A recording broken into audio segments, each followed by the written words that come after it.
Здравствуйте, уважаемые девятиклассники! С вами я, Сафаров Равшан Раджабалиевич, учитель русского языка. Сегодня мы с вами поговорим о сложно подчиненных предложениях. Итак, тема нашего урока – сложно подчиненные предложения. Цель – показать виды сложно подчиненных предложений и рассказать о них.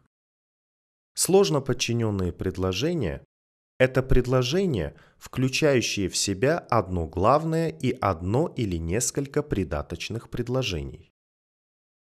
Например, это прекрасно, что город стоит на берегу реки. Данное предложение сложно подчиненное. Виды сложно подчиненных предложений, сокращенно СПП.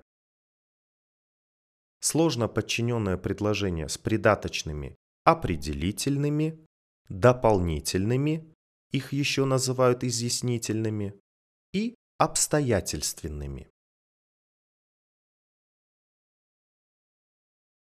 Сложно подчиненное предложение с придаточными определительными. Придаточные определительные отвечают на вопросы определения. К главному предложению придаточные определительные прикрепляются союзными словами «который», «какой», «чей» и другими.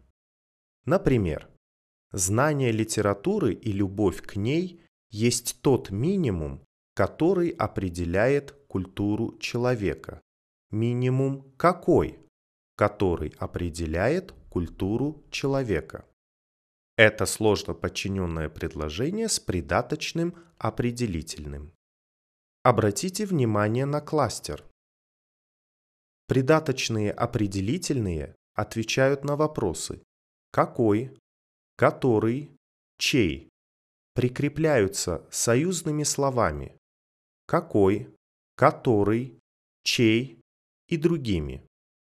В главном предложении относятся к существительному или личному местоимению.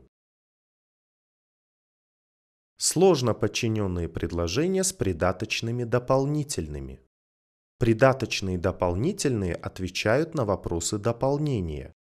Прикрепляются к главному союзами «что», «будто», «чтобы» и другими. И союзными словами «то», «что», «как» и другими.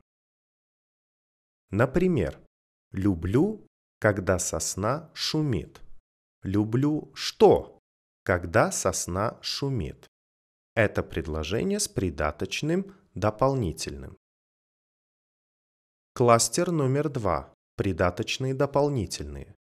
Отвечают на вопросы косвенных падежей, прикрепляются к главному предложению как союзами, так и союзными словами.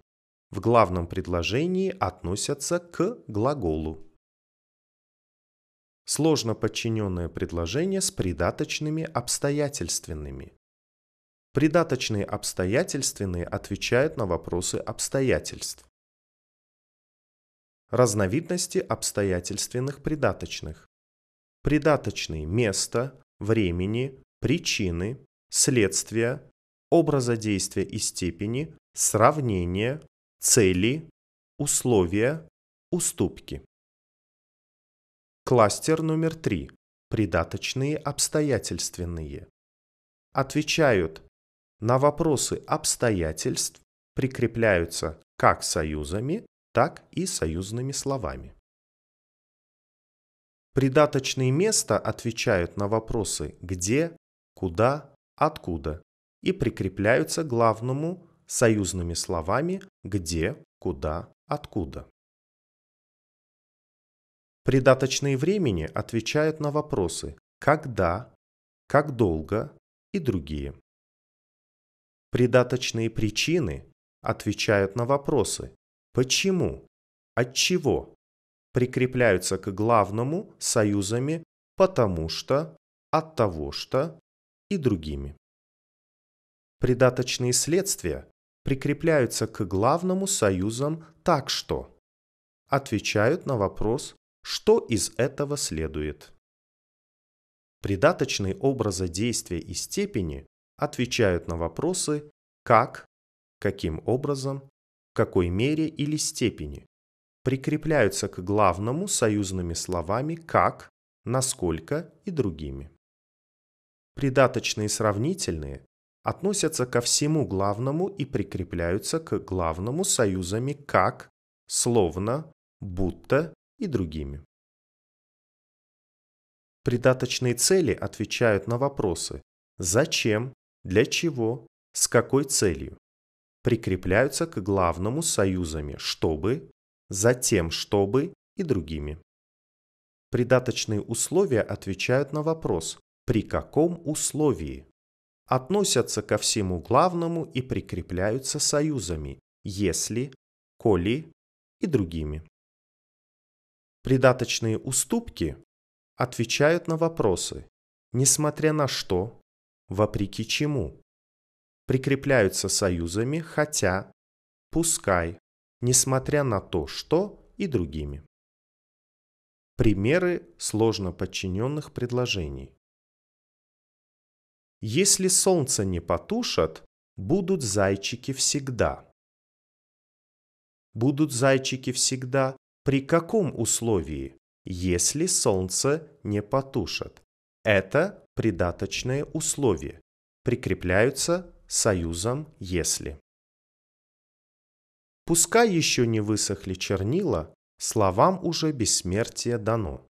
Словам уже бессмертие дано, несмотря на что? Пускай еще не высохли чернила. Это придаточные уступки. А теперь давайте потренируемся. Продолжите предложения, добавив в них придаточные. Определите вид придаточных. Я убежден. Могу с уверенностью сказать. Мне кажется. Работаем.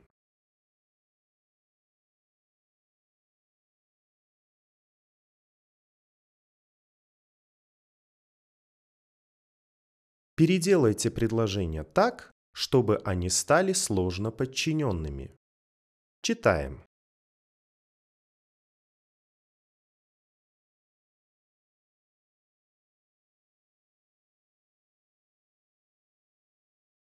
Проверяем. В книге есть отчет о пути, который прошло человечество. Страница книги – огромный экран, который отображает действительность. Без книги человек был бы путником, который затерялся в ночной пустыне. Домашнее задание.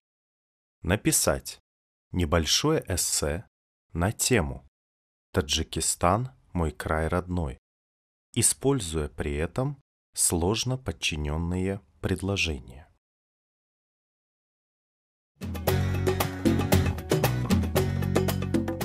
Итак, сделаем вывод. Значение придаточных в сложно подчиненных предложениях можно определить по вопросу, по союзу, союзному слову или по синтаксической роли указательных слов. На этом наш урок подошел к концу. До свидания, до новых встреч!